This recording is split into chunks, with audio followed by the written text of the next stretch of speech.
صحبت‌های شنیدنی هانی رامبد و کاتلر در مورد هادی چوپان و اعتراف سمسون دائودا برای پیروزی هادی دو خبر مهم امروز ما هستند. سلام به همه همراهان عزیز کانال. هانی رامبد در جدیدترین پادکست کاتلر به نام کاتلر کست شرکت کرد و در مورد مسائل مهمی مثل ویزای هادی چوپان و دلیل آماده نبودن 100% هادی در مسترالمپیا صحبت کردند که در این ویدیو براتون پخش و ترجمه کردیم و بعد از اون هم صحبت‌های شنیدنی سمسون دائودا در مورد برتری هادی چوپان رو در آخر ویدیو براتون پخش کردیم. پس بریم سراغ شروع ویدیو بدون معطلی. کاتلر در شروع پادکست از هانی میپرسه که روند ویزا گرفتن هادی در چه وضعیته و آیا هنوز سخته یا راحت تر شده. هانی رامبد هم در جواب میگه که واقعا یکی از سخت‌ترین مراحل آماده سازی هادی همین ویزا گرفتنشه.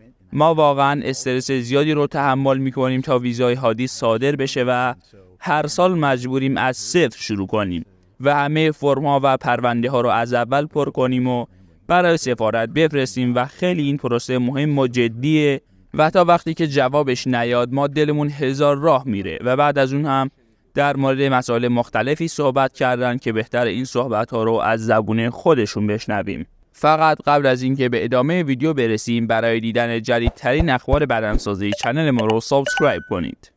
Little bit of that tiredness of that fourth show in less than a year because you remember hit Olympia and all that, and there's a big difference, guys, between doing multiple shows and being off and getting tighter versus somebody who's peaked already.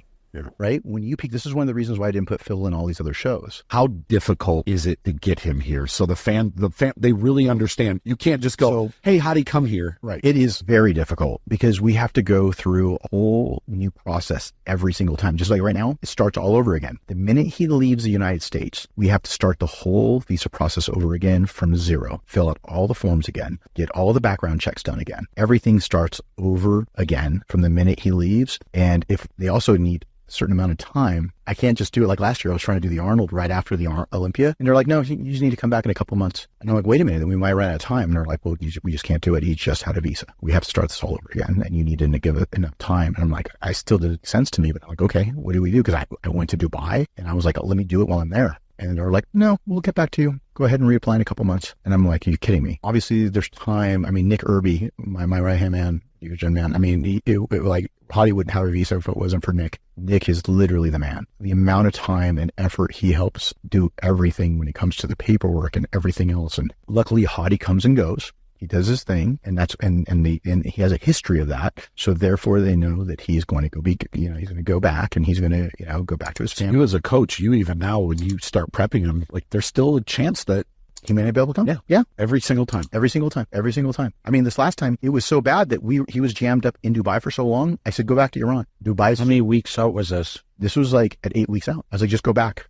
You can't, like, it's super expensive in Dubai. We don't know when we're going to hear back. And he was already there for like 2 weeks. And I said, just whatever it was. I said, just go back. Go back until we can figure out when you get closer. And then if we get the green light, then you can come back and grab your visa. What changed? They finally got it processed. You know, it doesn't help that he's could come every single year now. It does help, but it doesn't mean that still going to do it. I mean, he was the greatest in the world at what he did. It doesn't matter.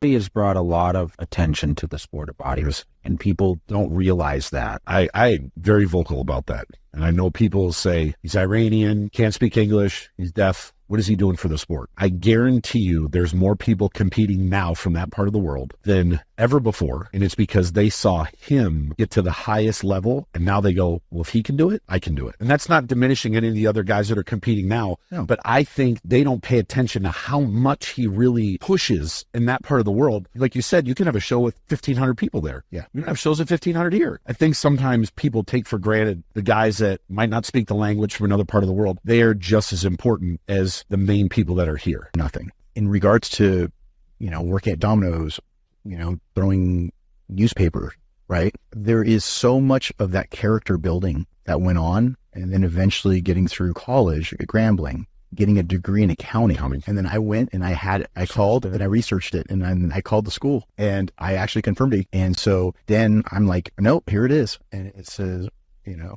Ronnie Dean Coleman, and he played football also at Grambling. But the crazy thing about it was the fact that he was just so driven. I mean, I think the closest thing to him in terms of hard training is Hadi. Look, his first Olympia. At 19, I like that look. He was shredded. So Milos on this podcast and myself, Matt, we talk about no disrespect. Hadi probably could have had more Well, in my eyes, Jay didn't go to that prejudging, and it was the first time Hadi was there. And I think I remember texting him and I said, Hadi's kicking these guys' ass all over the place. And he's like, I don't know. And then when you saw him the next night, you were like, he's a real deal. Yeah. And so I think 19 was pretty outstanding. I like the Arnold look because I also think that the lighting was really good those years. And you could really see the best pictures from those years. Yeah. And even at the Arnold this year too. But I think that like last year's Olympia, it was a bit washed out. Like, the year before that, one year he won, the color was a bit off, but also Is that there, LED is there a big weight difference between the first Olympian versus like what happened this weekend? Yeah. He's Put definitely on size. Yeah, definitely. He's heavier. He's bigger now. When he won in 2022, I mean, he was considerably bigger, and he's still at that weight now, but he's definitely considerably bigger. I mean, when he was lighter, it was just ripped, but it wasn't. I mean, again, even Steve's feedback was like, he looks really good. He's ripped, but he needs to be bigger. خب عزیزانم، این بود از قسمت اول ویدیوی ما. حالا بریم سراغ قسمت دوم ویدیو، یعنی اعتراف جالب سمسون دائودا در مورد هادی. سمسون در یک استوری یک کوئکشن باکس رو گذاشته بود و به سوالات مردم جواب میداد که در جواب یکی از مخاطبان که پرسیده بود آیا هادی میتونه تو رو شکست بده یا نه، میگه که You think that Hadi will ever be able to beat you? Of course he can. Dude, are you serious, man? Look, you got to understand something about bodybuilding, especially at the highest level. Anybody can beat anybody at any given day. That's just what it is. The minute you start believing in your head that you're unbeatable is the minute. و حالا سوال بعدی در مورد لحظه قهرمانی سمسون بود که ویلیام بوناک با خوشحالی میپره روی سمسون و حالا سمسون در این مورد توضیح میده. I don't lie. I don't always. When I saw the video back, I realized it was just him. And the whole time I was like, man, dude, bodybuilders are big, man. We big. Honestly, we big because that shit. I felt like it was three guys that talked to me. Honestly. خب عزیزانم، این بود از ویدیوی امروز ما. حتما نظراتتون رو در مورد این ویدیو برامون کامنت کنید. مرسی که ویدیو ما رو لایک میکنید. در پایین این صفحه میتونید فیلم صحبت های شنیدنی بهروز تابانی در مورد ویزا نگرفتنش رو ببینید که حسابی سر و صدا کرده.